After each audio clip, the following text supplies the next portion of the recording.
छत्तीसगढ़ के बीजापुर जिले के नक्सली दंपत्ति ने तेलंगाना के वारंगल जिले में police commissioner pre Pramod Kumar के सामने सरेंडर किया है। दोनों नक्सली मुख्य धारा में लौटकर अपने परिजनों के साथ रहना चाहते हैं, इसलिए आत्मसमर्पण करने का फैसला किया। कलेक्टर डॉक्टर सारांश मित्तर ने गुरुवार को बिल्हा विकासखंड के सेवा सहकारी समिति सेलर के धान खरीदी केंद्र का औचक निरीक्षण किया। केंद्र में व्याप्त अव्यवस्था पर गहरी नाराजगी जताते हुए उन्होंने उपार्जन केंद्र प्रभारी नारायण कश्यप को तत्काल हटाने का निर्देश दिया। राजधानी रायपुर से लगे धान खरीदी केंद्रों में ही धान खरीदी की प्रक्रिया काफी प्रभावित हो रही है।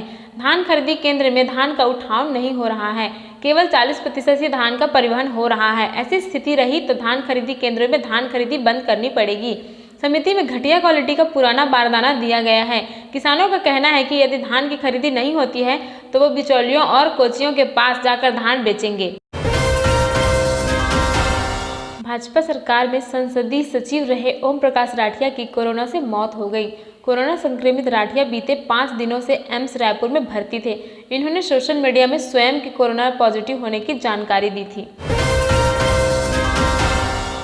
आईएसआई के लिए भारत में हत्याएं कराने वाला कुख्यात गैंगस्टर सुख बिकरीवाल को दुबई से प्रत्यर्पित कर भारत लाया गया है।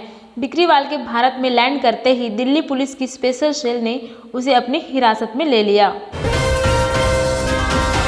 समाजवादी सरकार में कद्दावर मंत्री रहे गायत्री प्रसाद प्रजापति के घर और ऑफिस समेत अन्य ठिकानों पर प्रवर्तन निदेशालय की छापेमारी में 11 लाख रुपए के पुराने नोट, 5 लाख कीमत के सादे स्टाम्प समेत दर्जन भर संपत्तियों के दस्तावेज मिले हैं। छापेमारी में प्रजापति के ड्राइवर के नाम से करोड़ों रुपए की संपत्ति होने की बात भी सामने आई है।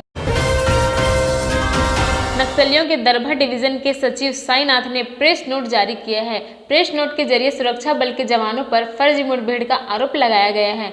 बीते 28 दिसंबर को लेखागुडेम गांव में महिला नक्सली मानवी भीमे और सुक्की कोवासी को जवानों ने मुठभेड़ में मार गिराया था, जिसे नक्सलियों ने फर्जी करार देते हुए डीआरजी जवानों पर उन्हें पकड़कर हत्या करने का आरोप लगाया गया है। केंद्र सरकार ने पूर्वोत्तर के राज्य नागालैंड को अफस्पा के तहत 6 महीने के लिए अशांत क्षेत्र घोषित किया है।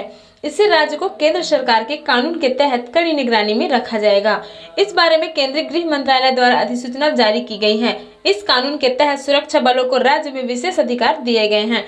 वे किसी बिना सूचना के भी व्यक्ति को गिरफ्तार कर सकते हैं। इसके अलावा तलाशी लेने, बल प्रयोग करने का अधिकार भी सुरक्षा बलों को होगा। इन सैनिक बलों के नागरिकों के प्रति कोई जवाबदेही नहीं होगी। इन कानून को अब तक पूर्वोत्तर के कई राज्यों में लागू किया जा चुका है, जिसका स्थानीय लोगों ने विरोध भी किया है। शाहीन बाग में गोली चलाने वाले कपिल गुज्जर को भाजपा में शामिल करने के बाद ही पार्टी ने कुछ ही घंटों में निकाल दिया। सूत्रों के मुताबिक कपिल गुज्जर को पार्टी में शामिल करने के बाद मीडिया में आई खबरों से पार्टी की जमकर किरकिरी हुई और 2021 में पश्चिम बंगाल, असम सहित कई राज्यों में होने वाले चुनावों को देखते हुए केंद्रीय नेतृत्व की फटकार के बाद गुज्जर को पार्टी ने बाहर का रास्ता दिखा दिया। छत्तीसगढ़ की राजधानी रायपुर स्थित स्वामी विवेकानंद एयरपोर्ट को नए वर्ष 2021 की पूर्व संध्या एक नया लुक दे दिया गया है। पूरे विमानतल को आकर्षक ढंग से सजावट की गई है। यात्रियों के स्वागत के लिए एयरपोर्ट के बाहर और अंदर रंगीने लाइट लगाई गई हैं। एयरपोर्ट की साज सज्जा यात्रियों को काफी पसंद आ रही है।